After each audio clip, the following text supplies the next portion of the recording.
The Chicago Bulls so far through the restricted free agency of Josh Giddey have been operating from a place that no other team really had enough cap space to sign Josh Giddey. Well, the Utah Jazz just told the Chicago Bulls, mess around. You might find out. We're going to talk about what the Utah Jazz just did that put them in a situation to give an offer sheet to Josh Giddey. We'll talk about it all and more right after this.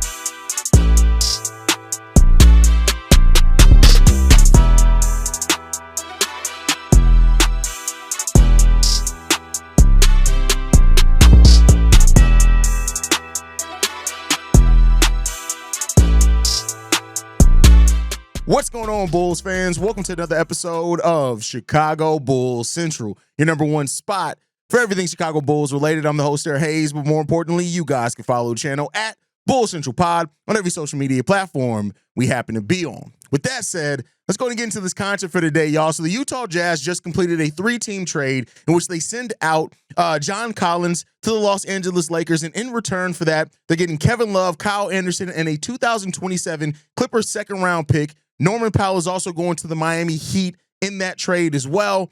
Let's be clear here. This is a move that it definitely makes the Miami Heat better, a team that's been pretty quiet throughout the free agency so far. But the thing of how this could potentially affect the Chicago Bulls and any other restricted free agent that's out there is that now the Utah Jazz have now not only created cap space, they've created $22 million in cap space. And if they waive their non-guaranteed deals, the Utah Jazz can get up to $28.4 million in cap space to be able to go after a restricted free agent. It's already been said that after the Kevin Love, who is also a buyout candidate, which they can create even more cap space to potentially go into that $30 million range, that Kuminga, Josh Giddey, and Cam Thomas are all potential targets for the Utah Jazz to use with their cap space. And while I want to be clear, if the Utah Jazz come offering $28.4 million to Josh Giddey, likely the Bulls do match that. Unless the Bulls are just so strict on their number,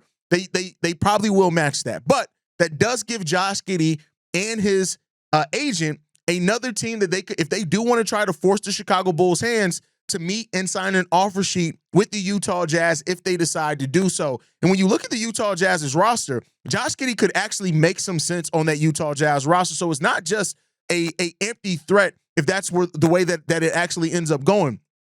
You look at their roster. The one thing that they are missing is a starting caliber point guard. Isaiah Collier, it was a tough draft pick in 2024, a 29 overall, but he's undersized. Barely 6'3", 210 pounds. He's really tough. And I think he's best suited to probably be a depth guard, right? The first guard off a bench for a team. But the Utah Jazz have the defensive big in Walker Kessler.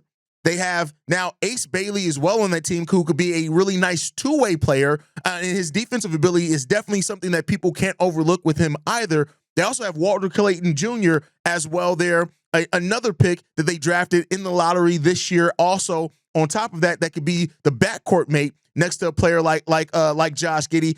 I'm telling you, I'm not saying that this is something that the Bulls have to be like extremely scared about, but it is something that does make some sense if the Utah Jazz decide to pivot. And keep in mind, Walter Clayton Jr., a career 38% three-point shooter in college, so definitely a player that does bring some of that three-point shooting and floor spacing ability you need as a backcourt mate next to Josh Giddey. And they still got Lauri Markkanen there too, who they could look to flip if he does not fit in and get even more value back. This is a team in the Utah Jazz that, especially while there are still a lot of restricted free agents out there in the NBA right now that have not signed new deals. When you look at restricted free agents that are available, Josh Giddey, Jonathan Kuminga, Quentin Grimes, right? Cam Thomas is still available. When you look at those guys still being available out there in the free agent market, the Utah Jazz now may have just put a lot of the teams that hold those restricted free agents all on notice. And this is why the Chicago Bulls, throughout the negotiation that they had with Josh Giddey, they better hope that they've been treating him with respect, because the Bulls, who may have assumed, like many Bulls fans assumed, that you had no other team that was really going to be able to offer Josh Giddey the type of money that the Bulls could, or that the contract that Josh Giddey wants, because the Bulls can still offer him the most money. But the Utah Jazz now, with this situation, having the ability to create $28 million in cap space, and more if they decide to waive some more of their non-guaranteed deals with most of the core of their roster intact, and a young roster that still can afford Josh Giddey the ability to play his role and have the defensive big that he needs there to kind of be. And again, Walter Clayton, we'll see what he ends up turning into, but right outside the lottery pick, that could be your backcourt mate as well.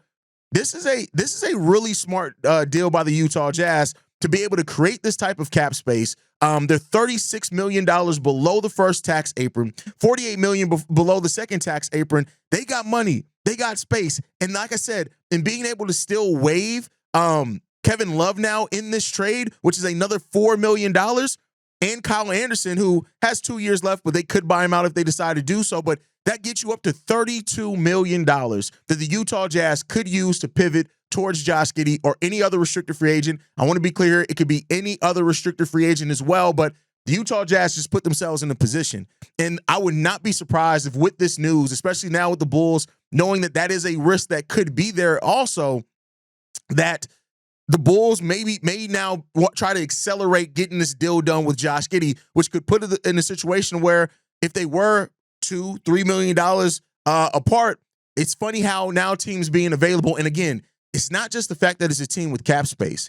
It's a team with the fact that their roster and their situation makes a lot of sense for what Josh Giddey has going on. It's the combination of those things that puts this in a situation where the Bulls have to tread lightly here. Again, I'm not saying that they need to be like hugely terrified with it because they still have the ability to match anything. Keep in mind, the Jazz also with this, on top of the cap space that they've created, they now have a $26 million trade exception as well, which could also be used in a sign and trade scenario. So we're talking about now the Utah Jazz armed.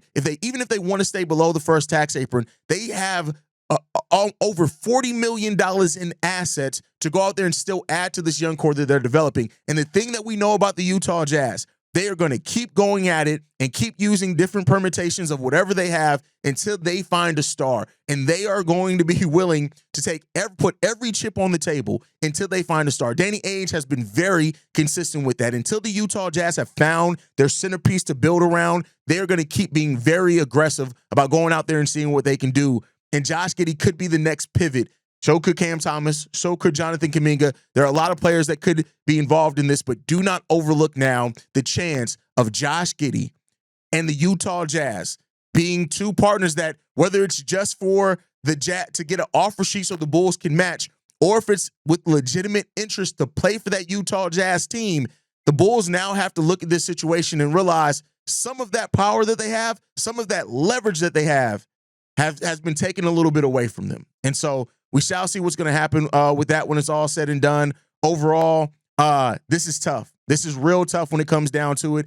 And we'll end up seeing what happens with the Utah Jazz here. But let me know what you guys think down below. When you hear that the Utah Jazz have now created enough cap space to make a legitimate run at a restricted free agent, as well as Josh Giddey, Jonathan Kuminga, any of those guys, do you think that the Bulls should be looking at this situation and saying, all right, let's go ahead. We've played it long enough. We've dealt with it long enough. Let's get this contract done. Let's go about our business. Let me know what you guys think on that down below. Make sure you're following us at Bulls Central Pod. You can send us any feedback, questions, comments, concerns, bullscentralpod@gmail.com. Lastly, if you want to leave a text message and our voicemail for the mailbag, the number to do so, 773-270-2799. The number one spot for everything Chicago Bulls related, thanks to you, lovely and beautiful people. And like I like to end every episode on, go Bulls. Love you guys. See you right if you can, y'all. Peace. This has been a presentation of the Break Media.